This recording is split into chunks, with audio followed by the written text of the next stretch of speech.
कर्म विदु।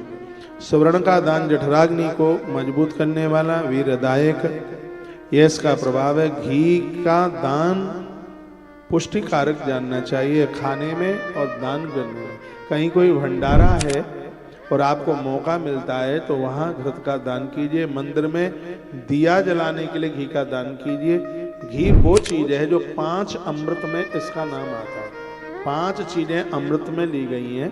नंबर 1 दूध, नंबर 2 दही, नंबर 3 घी, नंबर 4 शहद और नंबर 5 शक्कर।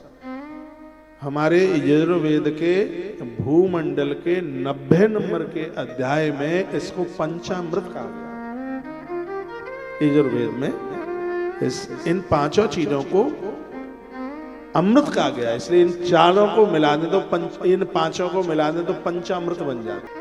आप देवताओं का अभिषेक करते हैं, पहले विधान है एक एक बार दूध चढ़ाओ, फिर जल चढ़ाओ, फिर दही चढ़ाओ। मैं कर्मकांड में बहुत विश्वास करता हूँ।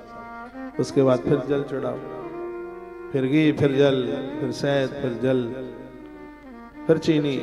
चीनी तो छोड़ो, बूरा आता है, या फिर गुड़ का बुरादा, खांड हमारे यहाँ उसको बोलते हैं, वो चढ़ाओ, फिर जल, फिर गंधोदक, फिर करोद्वर्तन। बहुत अद्भुत है। पानी में कपूर मिला करके भगवान को निलाने से वाक सिद्धि हो जाती है। पानी में कपूर मिलाओ, फिर उससे भगवान को निलाओ, वाणी सिद्ध हो जाएगी। पंचामृत 5 चीजों को मिलाओ तो बहुत आनंद हो जाएगा। तो घी की तो बड़ी महिमा है ही। लिखा है विद्या प्राप्त होती है घृत का दान करने से, विद्या चल के आती है। घी का दिया जलाने से विद्या। जिनके बच्चे पढ़ने में कमजोर हैं, स्कूल जाने से पहले सुबह उनके हाथ से दिया जलवाओ। पूजा आप करो लेकिन दिए बच्चों से जलवाओ। आरती भले ही आप घुमाएं, आरती की तैयारी बच्चों से करवाओ। आरती हम करते हैं, तैयारी बच्चों से कराते हैं। इससे उनके पास विद्या आई। ये प्रमाण है। 48 नंबर का श्लोक है, आपसे पुराण रखते हैं तो अपने घर पढ़िए। आजम पुष्टकरम विद्या। ये पुष्टि स्वास्थ्य के लिए तो पुष्टि कारक है ही, लेकिन इसका खान पान और इसका दान ये विद्या देती है।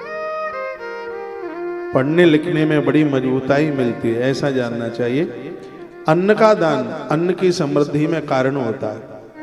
कहते हैं जो अन्न का दान करता है, अन्नपूर्णा का कनस्तर खाली हो सकता है। अन्न का दान करने वाले की रसोई कभी अन्न से खाली नहीं होती। धान्य अन्न समृद्ध्यर्थम स्पष्ट लिखा है। वो लोग समृद्धिवान बन जाते। अन्न का दान करने से अन्न की वृद्धि होती है। और हमारे वेद में अन्न को भी अमृत कहा गया। अन्न को अमृत। और एक बात मैं आपको बताऊं, आपका एकादशी का व्रत है तो आप तो अन्न नहीं लेते हैं, लेकिन भगवान को प्रत्येक दिन अन्न का भोग लगता है। बिहारी जी को एकादशी के दिन भी अन्न का भोग लगता है। एकादशी के दिन चावल नहीं खाते, लेकिन एकादशी के दिन चावल के दान की बड़ी महिमा है। एकादशी के दिन हम चावल नहीं खाते, लेकिन एकादशी के दिन चावल से भगवान की पूजा करने का बिल्कुल भी दोष नहीं है। बहुत लोग 11 के दिन चावल नहीं रखते पूजा में, तिल वगैरह रख लेंगे और वो रख लेंगे, समा का चावल रख लेंगे और कुछ रख लेंगे। मैं आपको कंफ्यूज नहीं करूंगा बिल्कुल।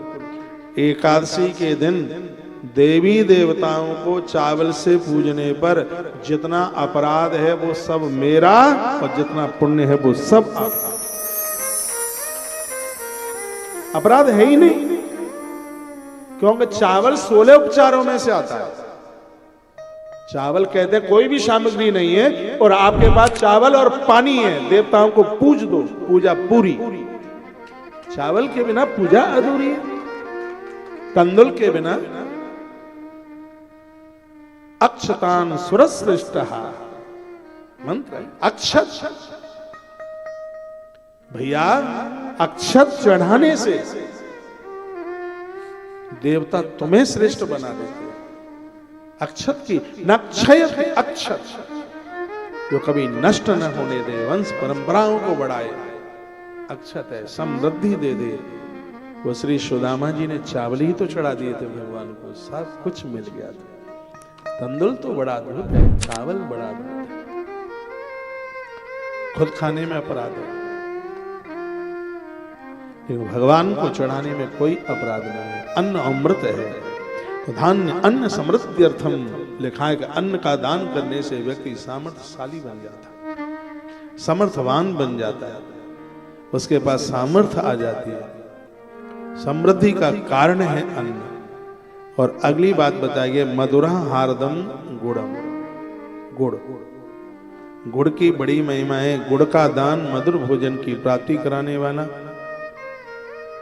हाँ, गुड़ की बहुत बड़ी महिमा है।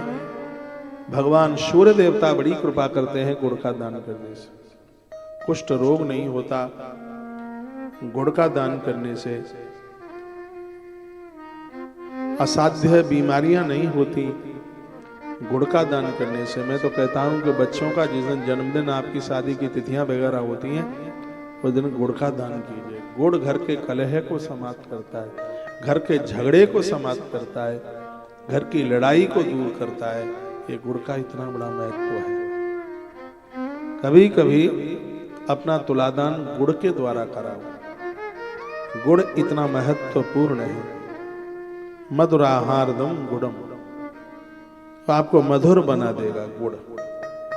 उसके तत्पश्चात रौप्यम रेतो विवृद्ध्यर्थम, अगला है चांदी। चांदी के दान से वीर संतान प्रकट होती है, समृद्धि, ताकत, वैभव, धन की प्राप्ति होती है। चांदी, रजत जिसे कहते हैं, भगवान शिव से ही यह धातु प्रकट हुई है। और अगला है षडसार्थम तु लावड़म, लावड़, लवड़ कहते हैं नमक को। लवड़ का दान बहुत अद्भुत है, ये सिद्धियां दे देता है, भजन में विघ्न नहीं आने देता और हमारी मौत को नहीं बिगड़ने देता। बेटा एक हो या चार हो, नमक का दान करने से उसका अंतिम संस्कार करने के लिए जरूर कोई न कोई होगा। गौ दान की लिस्ट में नमक का दान है।